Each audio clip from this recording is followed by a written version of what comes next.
नमस्कार मित्रमैत्रिणींनो, माझ्या यूट्यूब चॅनलमध्ये तुमचं स्वागत आहे. मंडळी, तुम्हीसुद्धा असं कधी केलं आहे का, की आळस आला आहे म्हणून किंवा त्रास येतोय किंवा घाई झाली आहे म्हणून टोपातच जेवून घेतलं आहे, तर मग सावधान.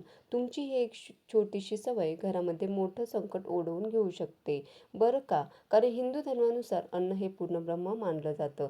तेव्हा आपण थेट स्वयंपाकघराच्या भांड्यातून म्हणजेच टोपातून जेवतो, तेव्हा अन्नाचा अनादर होतो आणि त्यामुळे माता अन्नपूर्णा नाराज होऊ शकते. इतकंच नाही तर वास्तुशास्त्रानुसार यामुळे कुंडलीत राहू आणि केतूचा दोषही वाढतो. त्यामुळे मानसिक तणाव आणि कामात अडथळे येऊ लागतात. असंही मानलं जातं की टोपातून जेवल्याने घरात आर्थिक संकटही येतात, विनाकारण पैसा खर्च होतो आणि दारिद्र्यही येतं. आता तुम्ही म्हणाल की ही आध्यात्मिक कारणं आहेत, पण वैज्ञानिक दृष्टिकोनातून विचार केला तर गरम भांड्यातून थेट जेवल्याने अन्नाचं तापमान जास्त असतं, त्याचं आपल्या पचनक्रियेवर वाईट परिणाम होऊ शकतो. म्हणूनच अन्न नेहमी ताटात किंवा वाटीत व्यवस्थित वाढून देवाचे आभार मानून ग्रहण करावे. अन्न हे पूर्ण ब्रह्म आहे, टोपातून नाही तर नेहमीच ताटातून जेवावं असं सांगितलं जातं.